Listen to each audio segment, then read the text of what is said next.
didn't see that one coming. This is the last time we're ever going to be doing this. It's completely unexpected.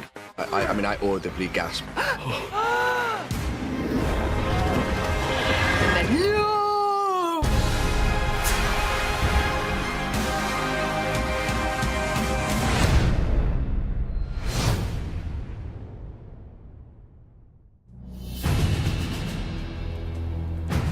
First episodes of every season are always a challenge, but for the final season, it was a lot of pressure because we had all these characters convening at Winterfell. We thought the arrival was a way to capture what was at stake for Dany and for Jon, for Arya on the ground, and for Tyrion and Varys, and Grey Worm and Missandei on horseback. Everybody has a slightly different take on what's happening here. Background! Action! David Nutter directed half the season for us, and there's no more beloved director in the business. Usually a director on Game of Thrones will shoot for 3 days, and he has 2 days prep, and then he maybe shoots for a full week, but Nutter just had to go all out for 8 or 9 weeks of shooting. I was so happy that he was back for the final season. David Nutter really felt like part of the family. We shot a lot of the parade stuff at the end of the year where we had kind of the 2 shortest days of the year. And then we came back and it kind of brought some scope to it. Winterstown is a settlement just outside of Winterfell, and so that road was snowed. We built the little buildings that led up the road. It was completely redressed to be the Winterfell little town. It's basically a huge parade. The ADs sort out background, villagers, reactions, so you're actually working with the extras in a way so you're getting a performance out of everybody. We work with the military advisors, so all of these guys look professional, marching step. When we tell them to do something, they do it. We teach them some very basic drill movements so they know how to stand. Everything's under a command, a whistle blast, so they get to learn to react in a military style, in a disciplined style. Anything that's on the page, we tend to show rather than just imply. If you're going to say you want to see thousands of Unsullied, then we have to show it. It's a significant, big scope moment. So the challenge was definitely to find ways to really make it seem like thousands are arriving. You have to have a vantage point from higher up. When I read the opening sequence and I saw this little boy running to try to see the parade and see the show and see what he's missing, I felt like that little boy, because I've been gone for 2 seasons. So in some respects, I kind of was that little boy.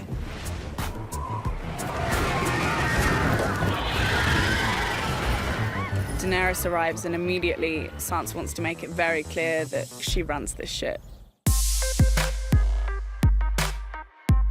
This is a tough crowd. I think Jon knows Sansa well enough now that when it comes to Dany, he knows he's going to have some difficulty.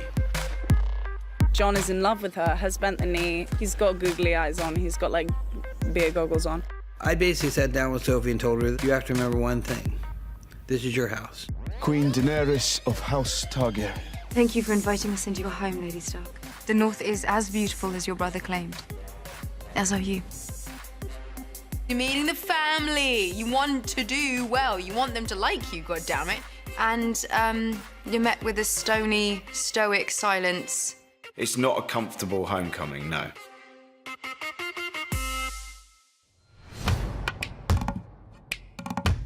There were a lot of people on set, kind of like a giant game of Where's Waldo. In the first episode, a couple of our friends from the comedy world were in a scene. They gouged my eye out. They gouged my fucking eye out. They can put it back in, right? Right? Yeah. Benioff told me they would.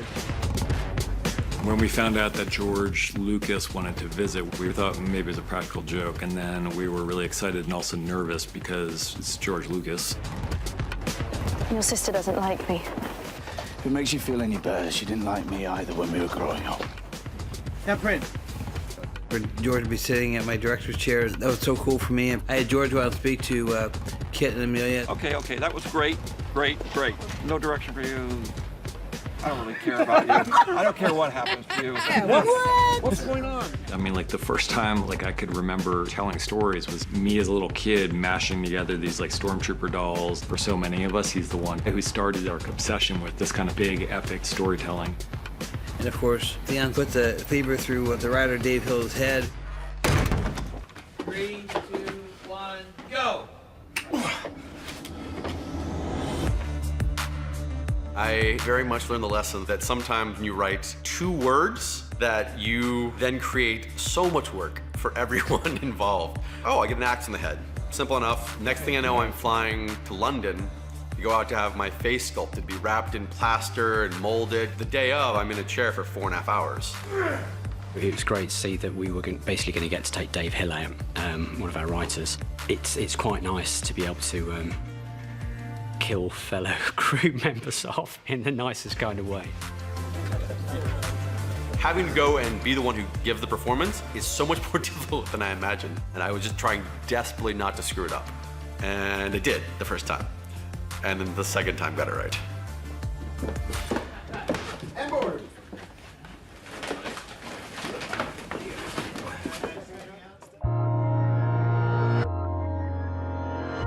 The Godswood tree is such an iconic piece of the show. To create that Godswood tree is a huge amount of effort. Every year it would have to be painted white, it would be coated in latex, a sculpted face would be applied to it. The greens team would go about adding branches to it with flocked red leaves that Kevin Fraser would paint up for us. It's a process where you take a flock, which is a fibre, and actually adhere it to the leaf on one surface. So obviously you got some quite interesting dynamics when things were lit and shot. You used to be taller.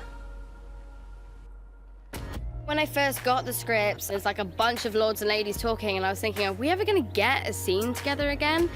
And then finally got to that scene, and I was just beaming. The really spooky thing was turning around and seeing her for the first time. And what I wanted to try and get was this kind of punch to the gut of literally turning around and seeing time having passed. You still have the sword? Needle. Needle. The most amazing thing happened. I just didn't have to do anything. Because you had 2 actors who hadn't worked together since season 1 to get a chance to show pure, true love. The one thing I've told the actors in season 8, the audience just want to see you breathe. To watch Kit grow as an actor on the show has been incredible, and I think the fans are going to love it, because I loved it. I hit you right in the face. I'm so sorry. Part of the fun of the episode was bringing back together all these characters. It's also the challenge of the episode because you don't want it to feel like it's, you know, just the reunion episode. Leave him be. The Hound and Gendry, we thought it would make sense for kind of the 1-2 punch of these 2 people who would serve very, very different roles in her life. Is that command, Lady Stark? Don't call me that. He still thinks that she's the same girl that he left beforehand. We've gotten better. Yeah, thanks. So have you. I think for Arya, it's remembering who she was before. I mean, you look good. Thanks. Like, I used to be that girl, and that's who I was in love with and thought I would just follow to the end of the world. The Hound Arya reunion, that's the thing we were most excited about writing. You left me to die. First, I robbed you. Everyone would hope that the reunion between Arya and the Hound would be laughs and giggles, but actually it starts off as like cold, because it's kind of the defense mechanism for both characters. You're a cold little bitch, aren't you? Guess that's why you're still alive. There's also Tyrion and Sansa. There's something between Tyrion and Sansa that you can't quite put your finger on, because they're... You left me, and then you know what happened to me, and I know what happened to you. Apologies for leaving like that. Yes, it was a bit hard to explain why my wife fled moments after the king's murder. It's tricky with them. They have to watch their words around each other, but at the end of the day, she does trust him. And at the very end, we have the silent reunion with Jaime and Bran. If he tells the rest of the clan the truth, I'm done. I'm dead.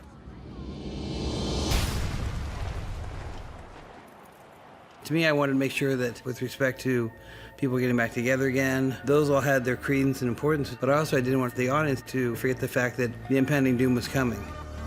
Hey, camera Mark. They're coming. There's no way around it. This is a great horror movie sequence that Dave Nutter directed the hell out of. Somehow, Beric and Tormund survived falling down that wall of ice. We find that it's strangely, there's blood everywhere, but there's no bodies. Stay back, he's got blue eyes! I've always had blue eyes! Did you find anyone? The scene in The Last Earth, we have some mandala of limbs and body parts the Night King has left behind, which form this kind of pattern. And in the middle of it, we have Nedumba, who's basically pinned to the wall on a huge stake. Obviously, we know what happens to people who are killed by the Night King, the White Walkers. The young boy was suspended in a harness, and then to basically kill the White, Beric uses his flaming sword and takes out the White. We had to shoot that on a stunt guy called Paul Lowe, who is of a similar sort of stature to the actor playing Ned. Game of Thrones is the first time I done a full burn, so that's a nice tick. What I guess a lot of stuntmen want to have. And for that, because he was going to be engulfed in flames, we had to make a look-alike fire mask. Are we good? You can hear me okay, yeah? I love what you've done with your hair. It's a message from the Night King. Being Beric Dondarrion, I'm always setting people on fire. You have the mask off, you talk through it, what the process is going to be. We'll roll the cameras, okay? The first 3, 2, 1 will be to light the sword. Then it'll be 3, 2, 1, action for Nick to stab you. You lift your arm up to stab on 3, okay?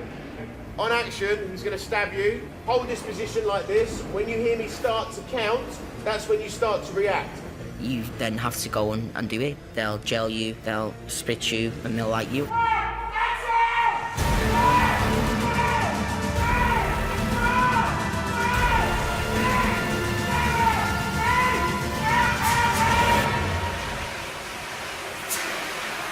You have an idea of what it's going to be like, but when I was set on fire, you've only got these little small eye holes. All I could see were little flicks in my eyes of like a little bit of red. And the first time they done it, and it went over and they put me out. And I said, was I on fire? And he said, yeah, it was massive.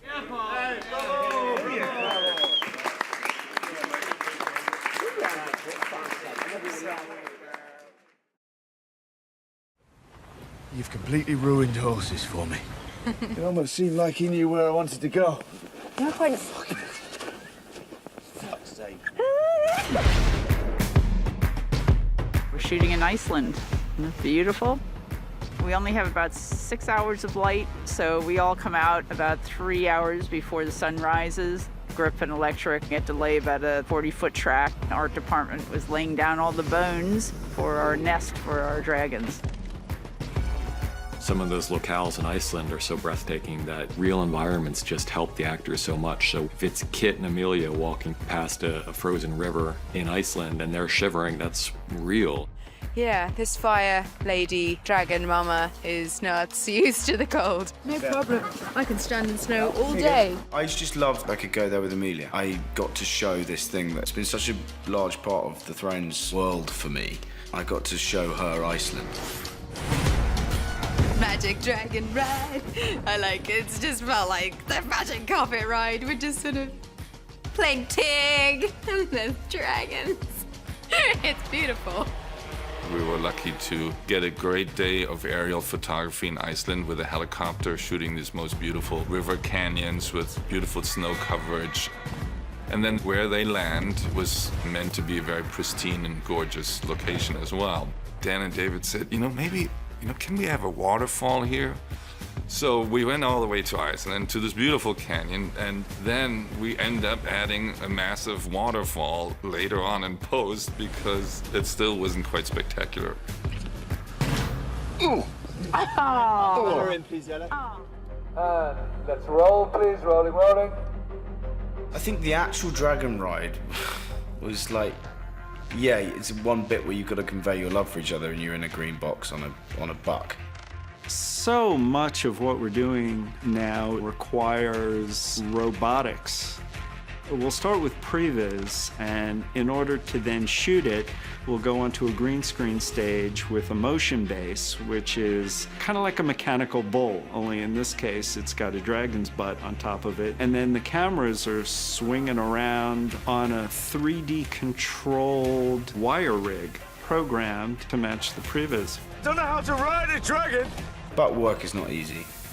I think what sums up the buck for me was there was a bit where John almost falls off the dragon, swings round really violently like this, and my right ball got trapped and I didn't have time to say stop. And I was being swung round. In my head, I thought this is how it ends. On this buck, swinging me round by my testicles, literally.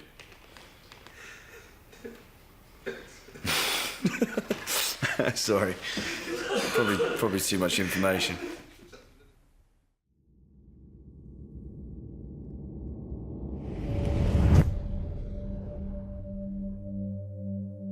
It's just way too much to take. I was joking with John of like, how do you receive all those bits of information? How do you possibly try and act that when they've got death raining down on them? And suddenly he finds out the truth about his life, that he's not a bastard, that everything he's lived by is not the case. And on top of that, that his new love of his life is his aunt. Like, I mean, I was like, oh, come on, this is an impossible task. I wasn't a king. But you were. You've always been. He wouldn't want to hurt John with it. He would only tell John that if it was the truth. If there's one thing he knows about Sam, he knows that Sam is a stickler for facts, and Sam is very literal. You've never been a bastard. You are Aegon Targaryen, true heir to the Iron Throne. The way to get round it was disbelief, like Sam's gone mad. What are you talking about? Quickly followed by it making sense and anger. You're the true king. Aegon Targaryen, sixth of his name, protector of the realm. All of it. I don't care if you're my best friend in the world, I will knock you out. How dare you tell this to me? My father was the most honorable man I ever met. Your father, Ned Stark, he promised your mother he'd always protect you. And he did. Robert would have murdered you if he knew. And the truth that Samwell tells John is probably the most incendiary fact in the entire world of the show. Ned Stark understood how dangerous the truth about John was, and that's why he protected John from it. You gave up your crown to save your people. Would she do the same?